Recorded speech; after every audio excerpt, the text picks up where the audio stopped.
Ano nang gagawin mo ngayon, anak? Sorry man, hindi ko nasabi ha. Hindi ko rin kasi alam kung paano papaliwanag sa'yo.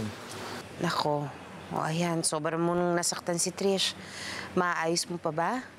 Sana. Ayaw ko kausapin eh. Basta anak, huwag ka lang susuko kaagad. Huwag mo siyang susukuan. Itama mo lahat ng nagawa mong mali. Huwag kang susuko hanggat hindi ka niya napapatawad, ha? Diyos ko! My God, hanggang ngayon hindi pa rin ako makapaniwala sa revelation. Kaya pala parang may mga something-something kayo ni Benji. Hoy, kayong dalawa tumigil na nga kayo. Kita niyong konsensya na tong si Sinag, ginaganyan niyo pa. Alam mo, mabuti pa hayaan mo na lang siya. Nasaktan ko po yung tao eh. Meron naman po siyang karapatang magalit. Nagtiwala siya sa akin. Naging totoo. Pero hindi ko pa rin sinabi sa kanya isang bagay na dapat matagal ko nang sinabi.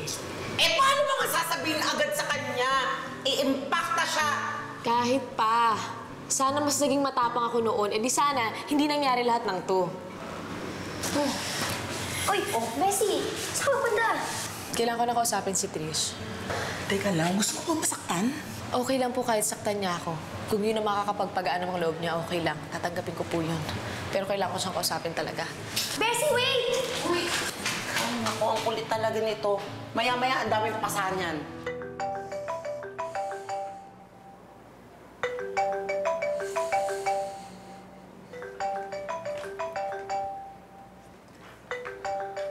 Hoy, hanggang kailan mo ba balak tikisin si Benji, ha? Ewan ko, ma. Hindi ko pa rin matanggap yung ginawa niya sa akin. Eh, gaga ka pala eh. Eh, bakit sisisihin mo yung lalaki? Bumangon ka nga dyan. Bangon, bangon, bangon. Bumangon ka dyan. Mahal mo ba si Benji? Siyempre, hindi naman ako maghaganito kung hindi. O, yun naman pala eh. Aba, di ba? Bakit hindi mo siya ipaglaban? Diyos ko. Trish, tandaan mo, hindi si Benji ang kaaway mo kung hindi yung Sinag na yon.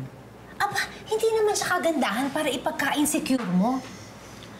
Look at you, anak. Hindi naman hamak na mas maganda at mas sosyal ka kaysa sa probinsyanang yon. Ano, magpapatalo ka? Hindi kita pinalaki ng ganyan. Mag-isip ka. Bessie, huwag mo na kayang ituloy. Hindi.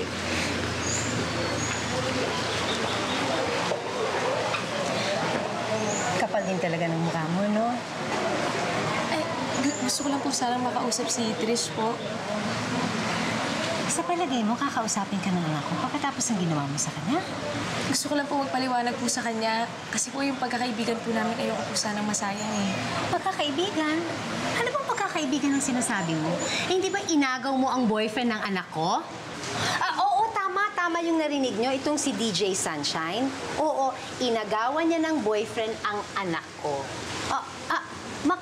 Ahas ito eh. Oo, tubong Pelanggi, pero ngayon Makati na. Walang galang na po. Parang below the belt na po yung mga hirit ninyo. Eh, totoo naman na sinasabi ko eh. Kung matino kang tao, kung matino kang babae, hindi mo aagawan ng anak ko. Hindi mo siya kakaibiganin pagkatapos sasaksakin mo siya sa likod.